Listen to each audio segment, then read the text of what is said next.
It was supposed to be just another easy afternoon segment. Lights, applause, and laughter, the usual rhythm of Eva Long's daytime show. She smiled into the camera, her blonde bob catching the stage light just right.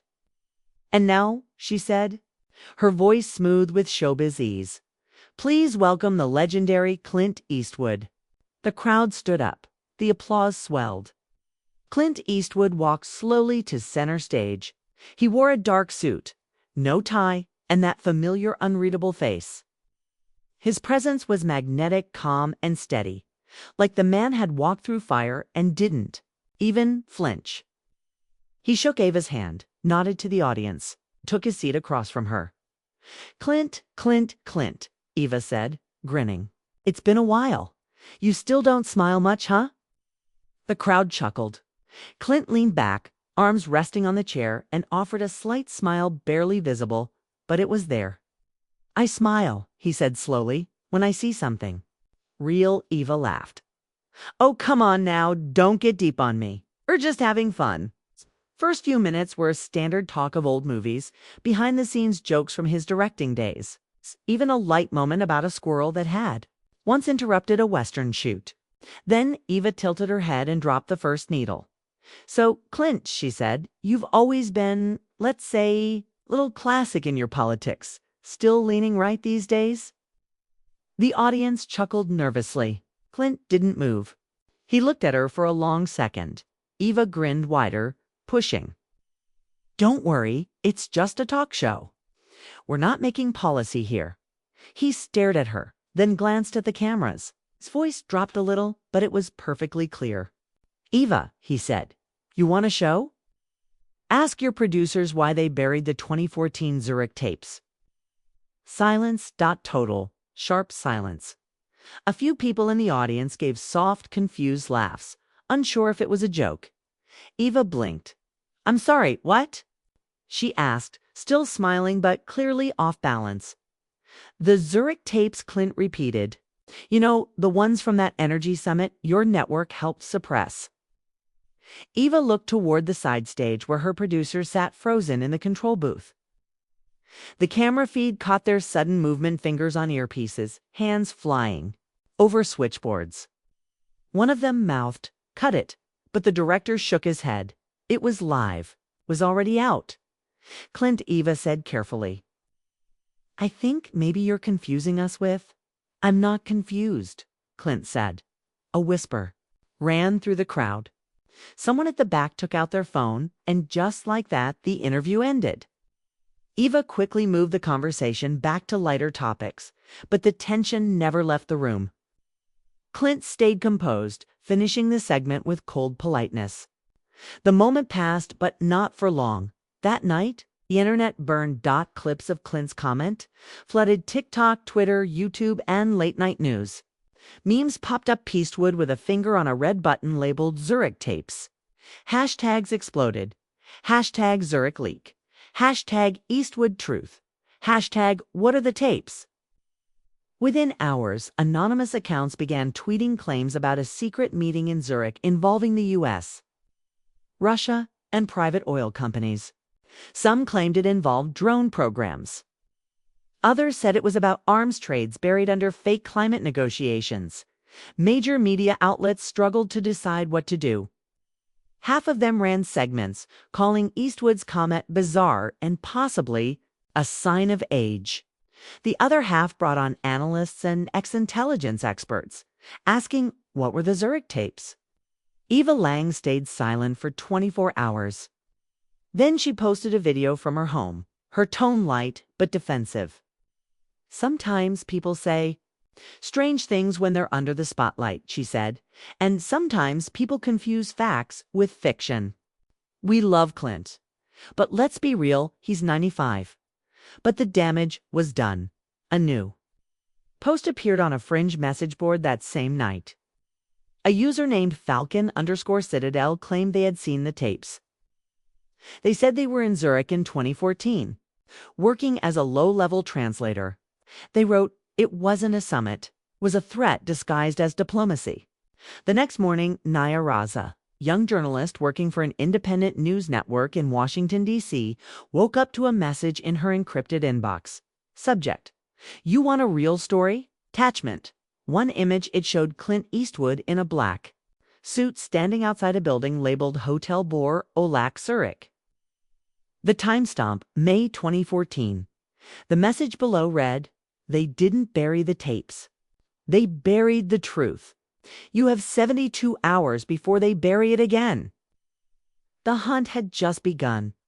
Naya stared at the image glowing on her laptop screen. She zoomed in. The photo was grainy but clear enough. Clint Eastwood, unmistakable. He was walking beside two suited men. One had a small U.S. flag pin on his lapel. The other wore sunglasses and carried a leather folder. The hotel in the background was known for hosting high-level diplomats and discreet summits. Naya's pulse quickened. She reread the message. They didn't bury the tapes. They buried the truth. You have 72 hours before they bury it again. Her newsroom was still quiet. It was just past 6 a.m. She copied the image to a secure folder and opened a new search. Zurich Energy Summit 2014. Most results were surface level. Generic articles, diplomatic fluff, climate goals, renewable investment promises. But no video, no transcripts. No official attendees listed beyond a few European ministers. She called her editor Ben. "Ben, you awake?" "Barely. It's better." "B, it's Eastwood. That Zurich comment. I think it's real. I've got a photo. Someone just sent it anonymously. Says there were tapes. Something big happened. Energy, diplomacy, maybe military. It's buried. On purpose." Ben groaned. Naya. It was a viral moment, not a news story. No, listen. The U.S. government might have covered up a deal with Russia in 2014. I think Eastwood was there unofficially. Maybe as a UN cultural envoy or something. But this wasn't about movies. It's connected to drone strikes in Syria. At least, that's what the rumors say. There was silence. Then Ben sighed. "Look, you want to chase this? Chase it. But don't put the network's name on it yet. Do it off book. If there's something real, we'll talk." Naya hung up and got to work. She messaged a few of her foreign correspondents. One replied within the hour. Yasmin Kata, a journalist now based in Berlin, had once worked for a language service agency that contracted with the UN. Her reply was brief. "I remember Zurich 2014. I was told to sign 3 separate NDAs. You're playing with fire, Naya. If you call me, you better be serious." Naya called. Yasmin answered on the third ring. "You know they'll come for you, right?" "I haven't published anything," Naya said. "Guys, but I think Eastwood just set something in motion." Yasmin was quiet. There were no official translators in that room, only vetted freelancers. We weren't allowed phones, recordings, nothing. But I kept something. I didn't think I'd ever use it. Naya's heart raced. "What is it?" "A voice memo. I made it right after the meeting. Recorded myself summarizing what I heard: names, threats, oil routes. A warning from one of the Russian envoys about staged conflicts. I didn't understand it all, but I've kept it." "Can you send it?" "No, not over the internet. If I send it, I'll disappear before you hear it. You want it? Meet me in Berlin in person." Najee agreed. That night, Clint Eastwood trended again. A second clip surfaced from the interview, one that had been edited out of the main broadcast but was caught in the live stream.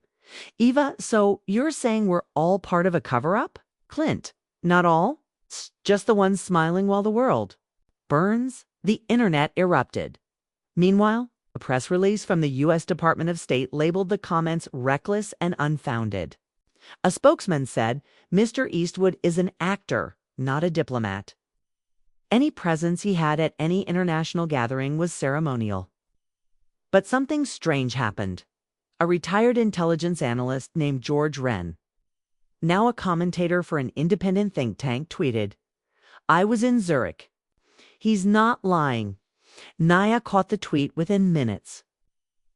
She DM'd him immediately. His reply was chilling. "They used to call it Operation Gorgon. That's all I can say here. Don't trust phones. Watch your back. 2 hours later, George Wren's Twitter account was deleted. Naya packed her bag. At Dulles Airport. She passed through security unnoticed, but someone was watching. A man in a gray jacket snapped a photo of her boarding pass. Back in LA, Eva Lang sat in her dressing room. Her producer barged in, pale and sweating. "Eva," he said, "Legal wants to talk. About Zurich. They want to know if you were briefed." "Before Eastwood came on, briefed," she said. "What briefing?" "It was supposed to be a movie promo." Her producer didn't smile. "They think this might have been planned, that someone used the show to trigger something." Eva sat back. Her hands trembled. "Trigger what?" The producer didn't answer. Across the Atlantic, Naya's flight entered European airspace. She had no idea someone on board had just switched off their phone and removed its battery. The man watched her silently from 4 rows behind, his eyes cold, calculating. She was close to the truth. The cold Berlin air bit through Naya's coat as she stepped onto the curb outside Tegel Airport. It was early morning and the city still slept under a gray sky. Yasmin had sent her a single message. "Come alone. No recordings. Meet me at the old tram depot in Pankow. Bring coffee." Naya took the U-Bahn north, passing graffiti-covered walls and silent commuters. She replayed everything in her mind, Eastwood's comment. The image of him outside the Zurich hotel. The deleted tweet about Operation Gorgon. Each clue pointed to something larger than just a forgotten summit. She didn't know who to trust, only that she was in too deep to stop now. She reached the depot just past 7 a.m. It was mostly abandoned, the kind of place people walked past without seeing. Yasmin was already there, wrapped in a black scarf, sitting on a cracked bench with her hands in her coat. She didn't smile. "You weren't followed?" Yasmin asked. "I don't think so," Naya said. "You'd know if you were. Sit." Naya handed her the coffee. Yasmin took it, sipped, then reached into her bag and pulled out a small silver recorder. "This is from May 23rd, 2014, she said. "Zurich. Right after the closed session ended. I stepped into the stairwell, hit record, and whispered everything I remembered." She pressed play. The audio crackled. Then came Yasmin's voice years, younger, fast, nervous. There were only 9 people in the room. US, Russia, 1. From Turkey, 1 from Shell, 1 from the UN, and Clint Eastwood. Yes, the actor. He wasn't just observing, he was reading something. Statement. Someone argued over drone corridors in northern Syria. The Russians said they'd release something if a deal fell through. The Americans said they'd leak back-channel footage. If Moscow acted, it was blackmail. Everyone knew. They called it a containment handshake. They weren't talking about peace, they were dividing something. The recording ended. Naya sat back, stunned. "What did they divide?" she asked. "Resources, access, airspace, narrative," Yasmin said. Zurich wasn't diplomacy yet. Was damage control? That year, the war in Syria shifted direction. Rebels lost ground. Then came the airstrikes, the refugee wave, the media fog. It wasn't just chaos, it was engineered. Naya felt the weight of it. But why Eastwood? He was a trusted American face. No official role. No trace on diplomatic logs. But respected enough to read a statement that made everyone shut up. Think about it. Who questions a Hollywood legend reading a UN message about humanitarian cooperation? Suddenly, Yasmin froze. Her eyes narrowed. "Don't turn around." "The man in the black coat. He followed you from the U-Bahn." Naya didn't move. "He's not police," Yasmin whispered. "Too still, too focused." "What do we do?" Naya asked. Yasmin stood. "You leave. You vanish. I'll hold him off. Go to Geneva. There's a journalist there, French Algerian, name's Hadi. He has footage, real footage, Zurich tapes, hidden for years. It's been waiting for someone to light the match." "But how do I go now?" Naya ran. Behind her, she heard a scuffle. Then footsteps, fast and heavy. She ducked into an alley, heart pounding, lungs burning. A black van passed the street ahead. It's too fast. She kept going. She made it to the station and onto the next outbound train with seconds to spare. Back in Washington, the fallout was growing.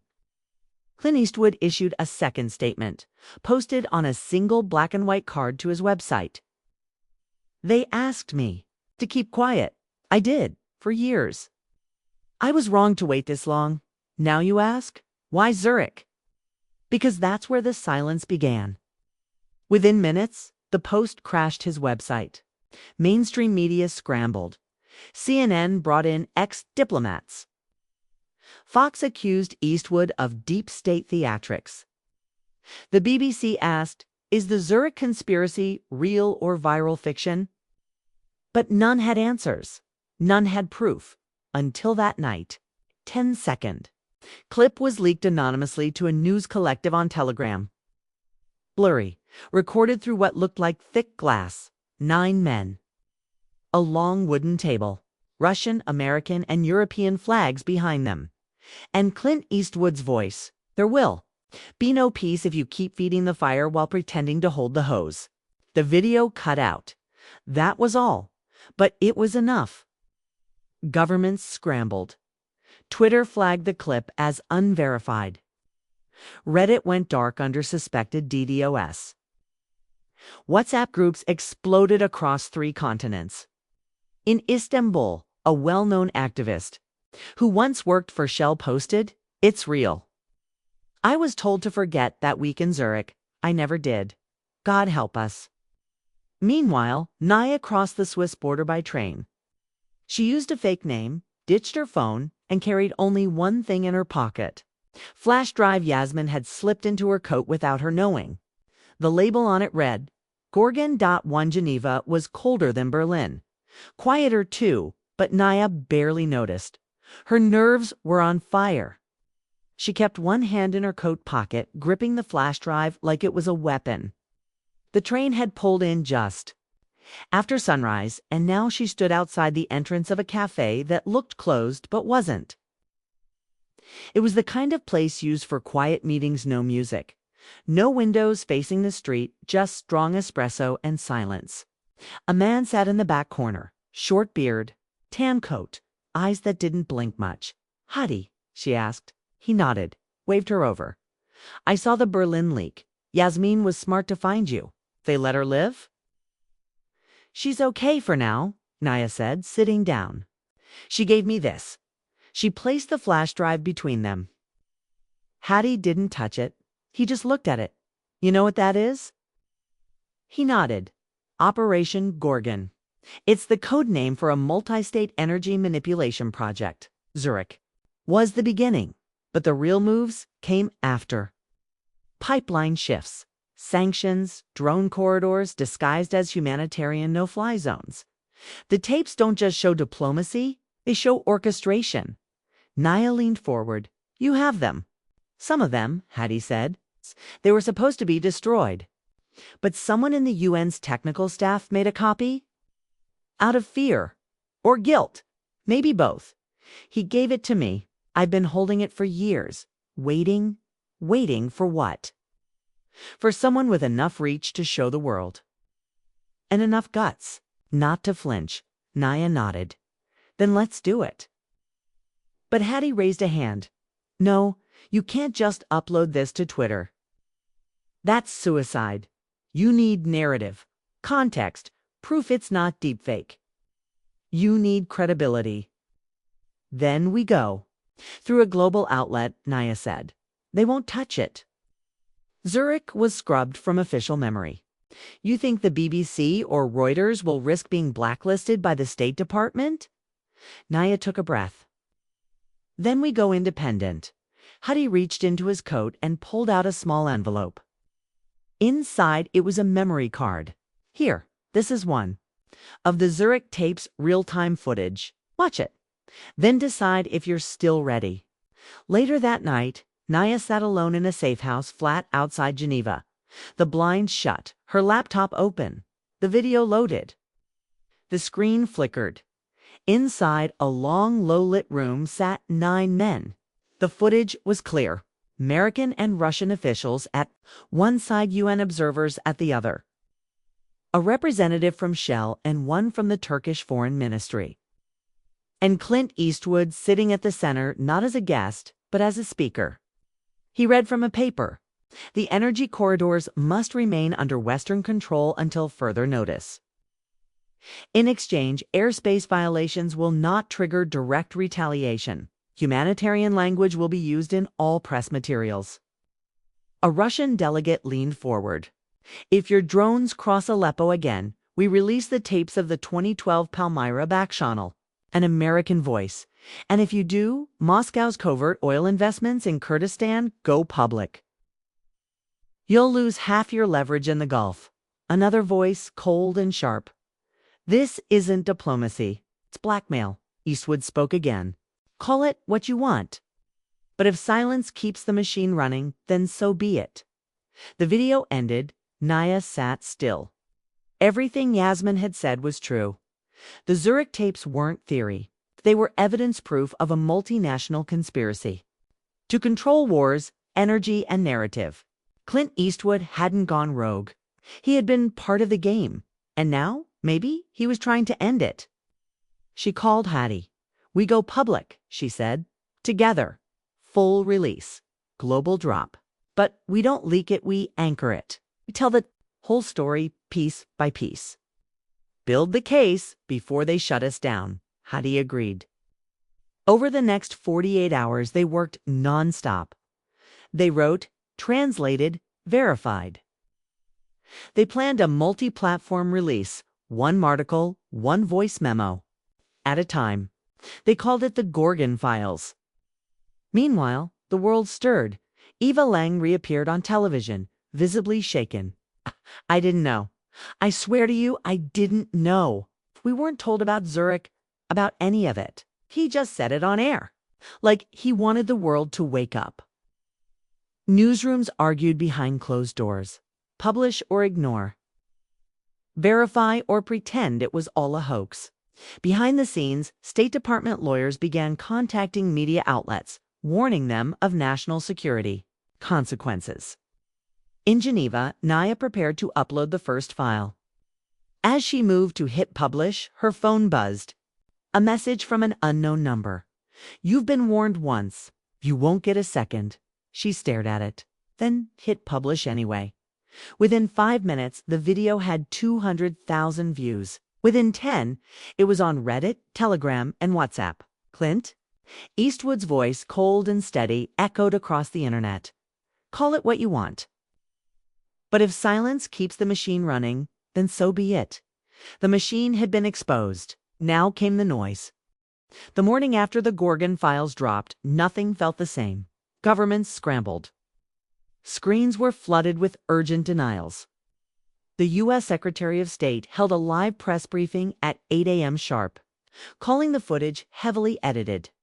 Misinformation and accusing foreign actors of targeting American credibility. Russia called the leak Western manipulation. The UN said they were investigating the authenticity of the documents. But none of it mattered. The people had seen it. Within 12 hours, protests erupted across European capitals. Activists demanded accountability, answers, and resignations. In Istanbul, demonstrators gathered outside the Shell offices. In New York, chants of Zurich truth now echoed outside the United Nations building in D.C. Naya's old newsroom went into lockdown. Ben, her editor, messaged her one last time. Feds came in, servers seized. They say it's a national security audit. I'm out. She powered off the phone and destroyed the SIM in Geneva. Naya and Hattie watched everything unfold from a rented apartment with blackout curtains and a second exit through the fire stairs. Their upload had gone global. News collectives in Brazil, Egypt, and Japan picked it up. Independent analysts verified the Zurich footage frame by frame. A whistleblower in Brussels came forward and confirmed that. Diplomatic notes from the 2014 summit had been sealed under executive discretion. But the most dangerous file hadn't been released yet. The one titled Gorgon.3. It contained names, real names, politicians, CEOs, lobbyists, media executives. People who had either been present in Zurich or helped suppress the fallout afterward. Among them was Senator Douglas Crane, a rising star in American politics. He had built his image on national security and energy independence. Zurich proved that he'd helped write the very deals he later condemned in public speeches. "Release it now," Hadi said. "This is the fire." But Naya hesitated. "Not yet. We have to be careful. If we rush this, they'll find us before we finish." Just then, the power flickered. The apartment dimmed. Hadi's face went pale. He moved to the window, pulling the curtain just a crack. A black SUV was parked across the street. Two men in dark jackets stood by the door talking into radios. "They found us," Hadi whispered. They grabbed their bags, laptop, hard drives, burner phones. No hesitation. Naya stuffed the Gorgon files into a pouch and slipped it under her sweater. They exited through the fire escape and disappeared into the foggy streets of Geneva an hour later. The apartment was stormed. They didn't leave it standing. That same evening, Senator Douglas Crane held a press conference in Washington. He stood behind a podium, surrounded by American flags and security officers. Cameras clicked. Reporters leaned forward. Crane's face was calm, practiced. But there was tension behind his eyes. "I will not be bullied by conspiracy theorists or foreign-backed lies," he said. "This footage is fake. I was never in Zurich. I have never met Clint Eastwood. And I challenge anyone to prove otherwise." But proof was already coming. Another leak hit the internet internal. Shell memo from 2015. It referenced a post-Zurich payment schedule. It included initials DC. Alongside it, a blurry but time-stamped still image from Zurich security. Feed showed a man matching Crane's profile entering the summit chamber. More protests followed in France. Rail workers went on strike in solidarity. In Kenya, university students marched with banners that read, "Gorgon lives in shadows." In the UK, Parliament was forced to address the leaks after Eastwood's face was projected onto Big Ben with the words, "He tried to warn you." Meanwhile, Clint Eastwood remained silent. No interviews, no statements, until a message appeared on his website, posted in a simple serif font. "Truth doesn't need permission." No signature, no timestamp. But it was enough. Eva Lang resurfaced again, not on TV this time, but on a live podcast. She spoke plainly, her voice tired. "I was told nothing before that interview. Clint blindsided me. But looking back, I think he knew exactly what he was doing. He wanted to start something, and now it's burning." Behind the scenes, media producers panicked. One of Ava's former executives was named in the Gorgon.3 documents. He had received a wire transfer labeled Zurich Silence Fund. In Geneva, Naya and Hadi made it to a safe house provided by a whistleblower network. There they met an old man who once worked for Swiss diplomatic services. He handed Naya a single-page document typed, stamped, and classified. It was the original Zurich intent memo, dated May 22, 2014, signed by U.S. and Russian delegates, and countersigned by a civilian representative, listed only as C.E. Clint Eastwood. The document confirmed it all. Zurich wasn't about energy or peace. It was a contract. A silent agreement to protect the illusion of global cooperation while quietly managing chaos for profit. "It's over," Hadi whispered. But Naya shook her head. "No, it's just starting." The Zurich intent memo was the final piece. With it, there was no room left for denials or vague press statements. The document was clear, stamped, and countersigned. It described a calculated plan to stage diplomatic balance while secretly managing war zones, controlling oil routes, and suppressing dissent through coordinated media influence. The signature C.E. Clint Eastwood wasn't ceremonial. It was legal binding. Real in Geneva, Naya stared at the document as the city outside braced for the storm. Hadi moved fast. He contacted international media alliances, reporters, whistleblowers, foreign editors who were tired of being silenced. Together, they prepared a full data drop, all Zurich documents, tapes, voice memos, satellite imagery, and banking trails. No redactions, no blur. A joint release through over 20 platforms across 13 countries. They called it the Zurich Pact. But as the release time approached, pressure mounted from every direction. One by one, platforms began pulling out. Legal threats came in. National security orders were filed. Journalists' families were contacted. The British partner site was taken offline by a cyber attack. A German newspaper's headquarters were searched under a financial audit order. One Brazilian editor simply vanished. Even Hadi's secure line was breached.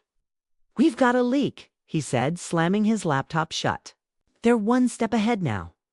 They've seen the intent memo." Naya didn't flinch. "Let them see it. We go anyway." "But they'll come after us," Hadi said. "This time, they won't miss." "I know." They relocated again. This time to Lausanne's smaller city, fewer cameras, more shadows. With help from the whistleblower network, they used a satellite relay to upload the full Zurich Pact files to decentralized servers in Iceland, New Zealand, and Argentina. Each file was time-locked for release. Even if they were captured or killed, the data would go live. Then something no one expected happened.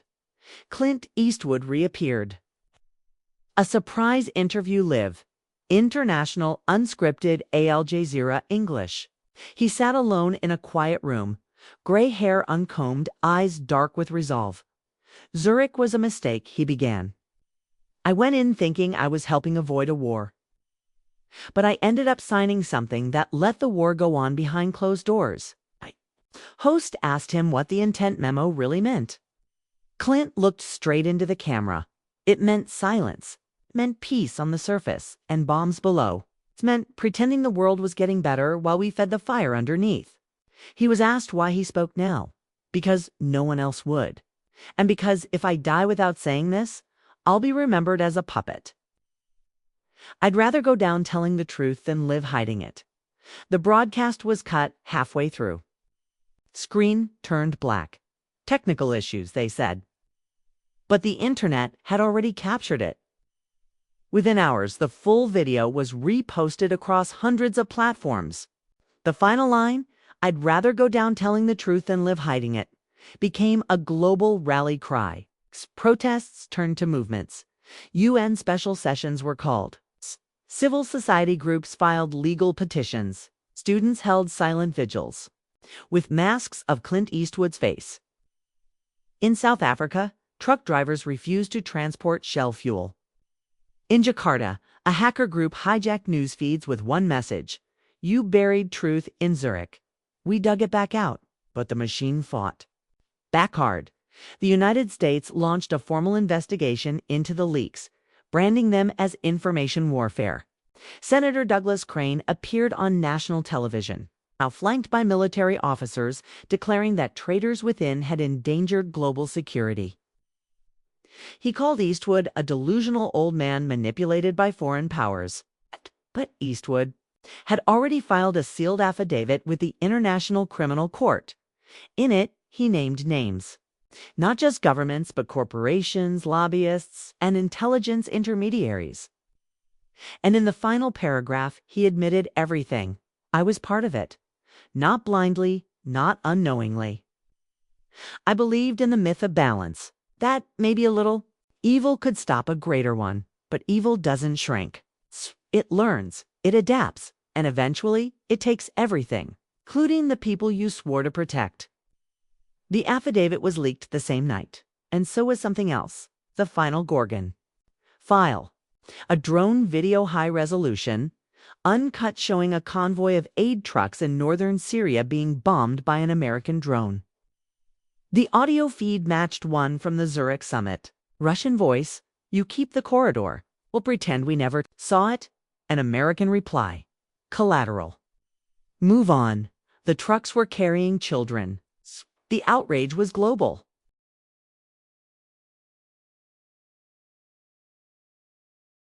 Snow blanketed the mountain cabin in soft silence, but inside, the air was thick with tension. Naya sat by the window, laptop open, watching the world shift minute by minute.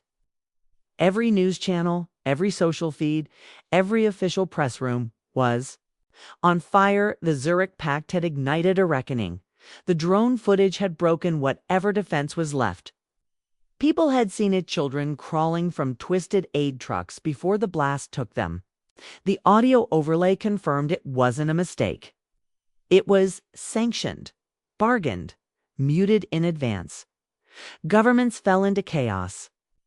Protests escalated into full-blown uprisings. In Rome, police took off their helmets and marched with civilians. Mexico City, thousands lit candles in memory of the children lost. In Seoul, a massive projection on the National Assembly building played Eastwood's confession on loop in Washington. Senator Douglas Crane faced a congressional tribunal, though. Few believed it would lead to justice. He blamed the intelligence community. He blamed his staff. He even blamed Eastwood, but then the witness list was made public. Clint. Eastwood was scheduled to testify before a joint international tribunal at The Hague. The world braced. Hattie leaned over Naya's shoulder, watching as the news ticker scrolled. Clint Eastwood to appear before you unbacked tribunal. Live testimony expected. You think he'll go through with it? Hattie asked. Naya nodded. He has nothing left to lose. The morning of the testimony, the court was locked down. Press. No audience. Only a single live feed, unedited, hosted on a neutral UN platform. Naya and Hattie watched in silence from their safe house. Eastwood walked slowly into the chamber. He wore no suit, no tie, just a plain black jacket and a worn expression. He looked every year of his age. He was asked to state his name and role. In the 2014 Zurich summit, I was a messenger, he said simply. They wanted a face people wouldn't question, a face that didn't scare them. The judge asked why he broke silence after all these years. Because I saw what my silence helped protect, he said. I saw the children in those trucks. I saw the bodies in the rubble. I saw the lies repeated so often they turned into policy. And I realized I wasn't innocent. He spoke for 2 hours. He named names, confirmed handshakes. Described how media contracts were bought to distract public attention during key operations. How elected leaders shook hands for cameras while planning drone routes in basements. Diplomats staged summits while real negotiations took place 3 floors below, and he ended with one line that cracked through the screen. The real crime isn't what we did in Zurich. It's how easily we got away with it. The courtroom fell silent. The video feed ended. Within an hour, the United Nations announced an emergency summit on global transparency and war crimes. The next day, Senator Crane resigned. Clint Eastwood vanished from public view. Some said he was moved to a secure location by UN protection.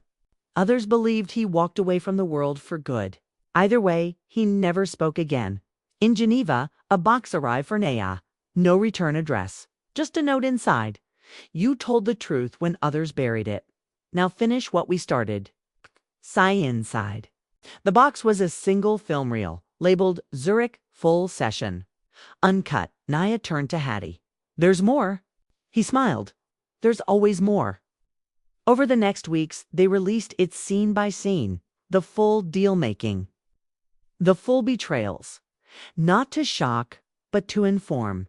They worked with lawyers, human rights groups, and independent broadcasters to build something lasting, a global archive of truth, accessible to all. They called it Project FIRELIGHT. Not just a leak, a revolution of information. And people listened. Governments began passing transparency laws.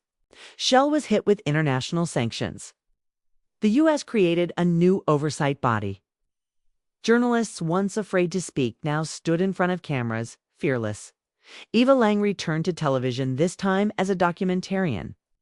Her first series was titled Zurich, The Lie We Lived, and Naya.